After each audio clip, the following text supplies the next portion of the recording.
tea time.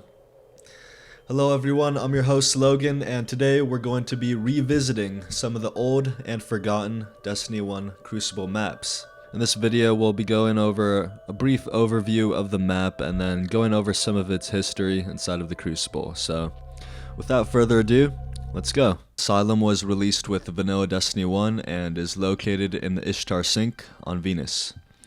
Before the collapse, Asylum was just another stop on the subway in the Ishtar Sink between Clovis Bray's Venus Arcology headquarters and the Academy campus by the shore. Now it's become a relic from the Golden Age that Shaxx has turned into training grounds for Crucible. Getting into the map, Asylum is split up into three main sections. The balcony, which is home to Point B, the jungle, which is the wide open middle area, and the atrium.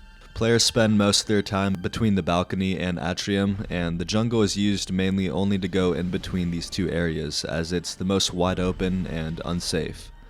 The Alpha and Bravo spawns are very similar. Both are next to points A and C, which lead to the atrium, and both have staircases leading to the balcony, which has point B. Asylum was a great map for trials because the best strategy was fighting for control of the balcony because it held the overtime point.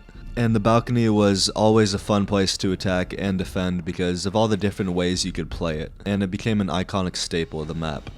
Another notable thing about this map is the perch inside the atrium. This was an iconic spot to catch people lacking, and was always key to making sure no one was there, as it was the best spot to pick people off on the balcony. All around, it's the one Destiny 1 fan favorite map that has yet to be brought back to Destiny 2, and all around, just in general, a great map that worked well for every game mode. Blind Watch was also released with vanilla Destiny and is located in the Meridian Bay on Mars. Blind Watch was a secret Guardian outpost hinting at the name Blind Watch, which was on the outskirts of Freehold, which was a massive metropolis during the Golden Age. Now being under Cabal control, the outpost was used to monitor Cabal activity in and around the buried city. Once the Cabal gathered their forces closer to their fortified exclusion zone though, the outpost was not needed and then turned into training grounds for Crucible. And before it was an outpost, it appears Blind Watch seemed to be a power generation facility. Anyways, getting into the map, Blind Watch is a larger map, being 190 meters in length and has an outside and inside area. The outside takes over most of the map and is fairly wide open. The birdcage and the big spinny thing are the main landmarks of the map besides the inside area, so these are where majority of the gunfights would take place. During a game mode like Trials of Osiris, there were two ways to play: fight for the inside or fighting between birdcage and the crow's nest by A-spawn. Because of the long line of sight between these two areas, this made the map iconic for sniping, and if you were running a shotgun, you definitely wanted to play inside.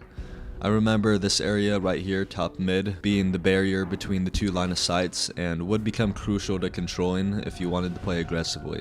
I always remember rushing this area with a shotgun. If I ever did play outside, you definitely had to play for this area right here. The iconic gunfights between Birdcage and Crow's Nest are alone enough of a reason to bring this map back, as I have a ton of memories on this map. Sector 618 was released with the Taken King and is located on the Cosmodrome Wall in Old Russia. Sector 618, once being part of the mighty Cosmodrome Wall, was claimed by the fallen House of Devils and used as a stronghold.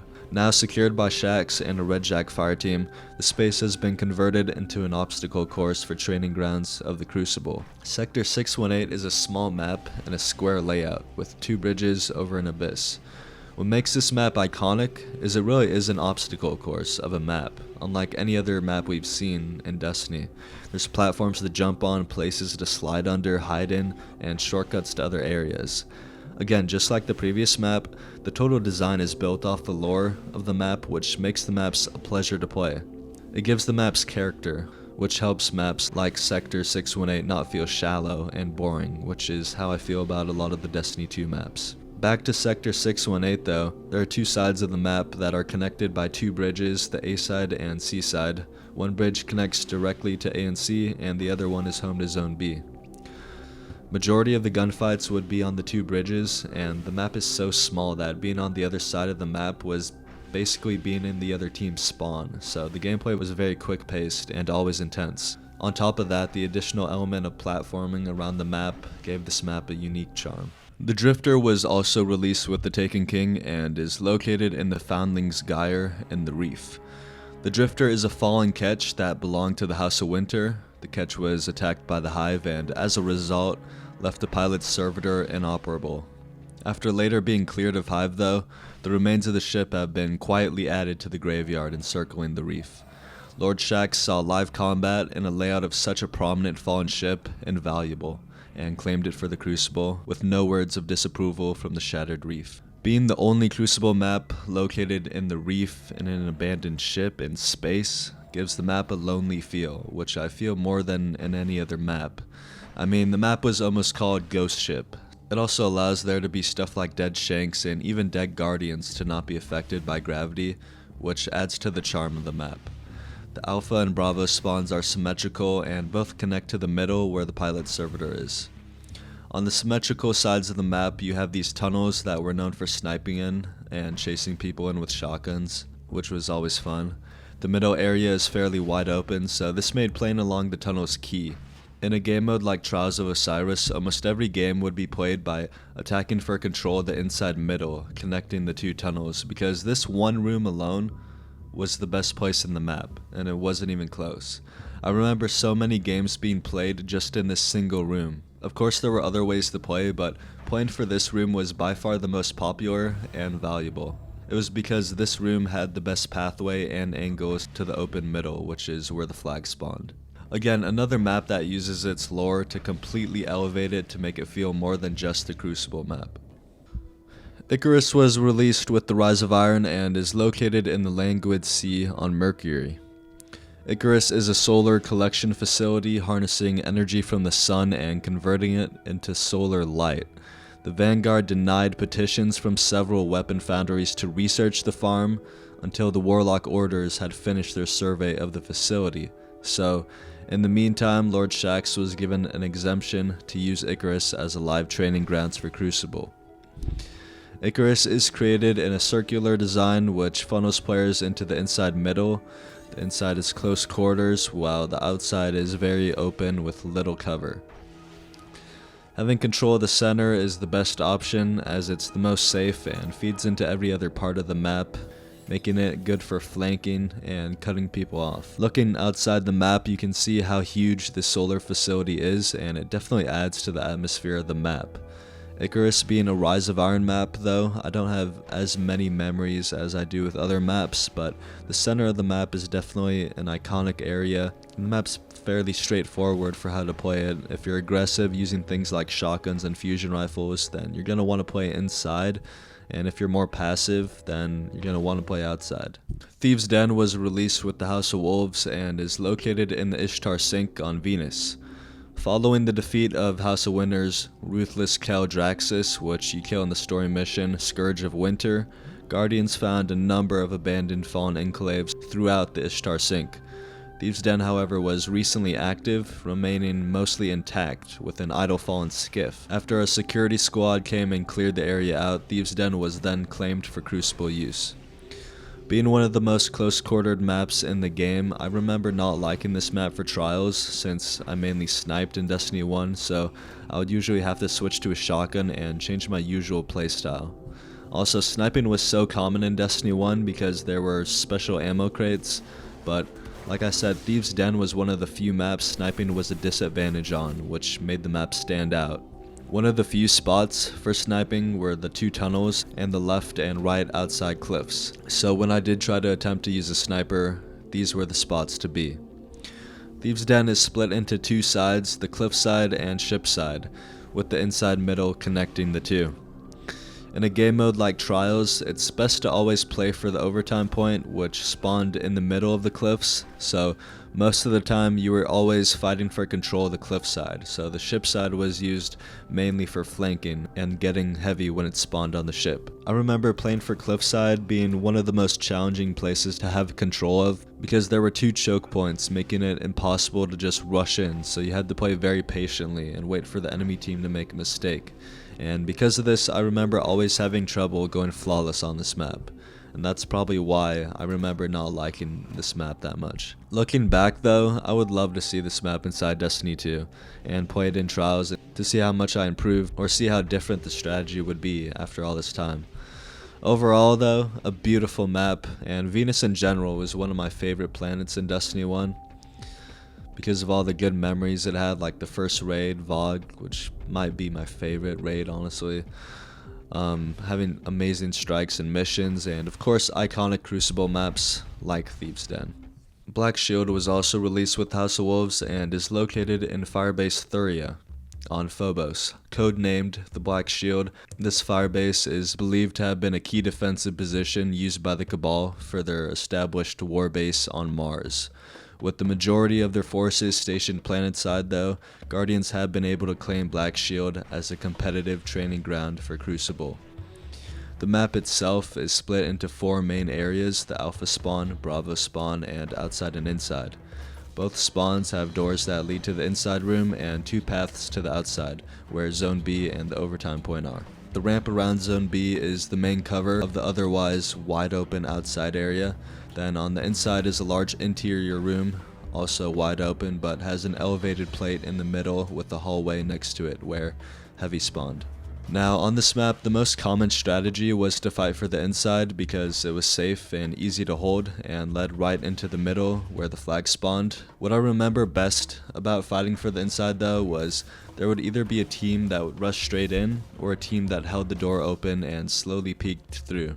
And sometimes you would get one or the other, like both teams would play aggressive and both rush inside at the same time, or both would play passive, slowly peeking each other through the doorways. I honestly had fun doing both, it just depended on how my team wanted to play. Even though playing inside was the most common, it wasn't even the best place to play. If you were struggling to fight for the inside, then by far the best thing to do was ditch the inside and play outside along the ramp that surrounds the overtime point. This works well because even though the inside has a doorway to the overtime point, the doorway leads to 2 chokeholds that are impossible to push, so this gives the advantage to the team holding the overtime point. The real problem is holding the outside until overtime is extremely challenging because of how open the area is. However, if your team is good and coordinated enough, this is actually the optimal way to play for Trials. Overall, gotta love the Cabal Firebase feel, similar to Firebase Delphi. Both maps are amazing, and being outside and just seeing Mars covering the entire screen adds to the atmosphere that Destiny 1 maps do so well. Crossroads was also released with the Taken King and is located in the Lost Oasis on Mars. A hunter once said, "It's odd. This place, of all places we fight, is one that sticks in my head. As I'm trying to focus on the match, fallen dens and hive dungeons and old world ghost towns, all reminders of why and what we're fighting. But these Vex structures, not reminders but warnings that say, you think you know a thing or two about technology and science and the universe? You don't know a thing. Maybe they're right." I love that so much. That quote is amazing. It actually describes the Vex so accurately and gives us perspective into what it would be like being a Guardian playing on these Crucible maps, you know? It gives us like a realistic look into just Guardians talking.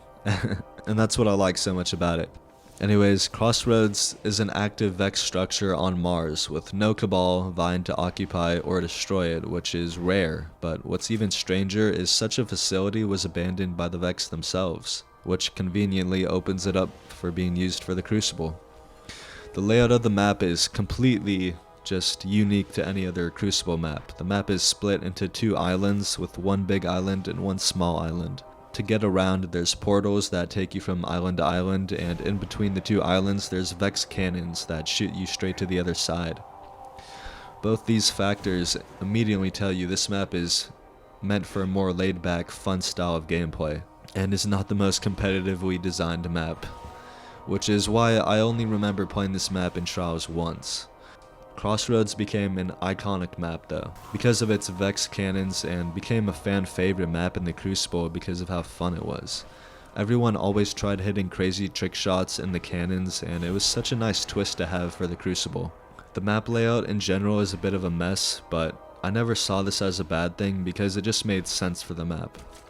There are certain distinguished structures on the big island that help you navigate the map, like the inside area with the middle portal, the circle of trees next to the far right portal, and the open outside middle where the cannons are, and next to that where the far left portal is. So the small island acted as a small hub to take you to all sides. Overall, just one of the most pure fun maps we've ever had inside of Destiny. Bastion was released with Vanilla Destiny and is located in the Meridian Bay on Mars. Bastion was once home to one of the largest Vex structures on Mars, and eventually the Cabal took notice and deployed a massive ground and air offensive to breach the wall and enter the subterranean labyrinth. It's funny though, because with the several destroyed Goliath tanks littering the area, it's clear the Cabal did not make it far, making the Vex defense superior. The Vex have since mysteriously vanished from the region, giving the Crucible one of its largest arenas in the solar system.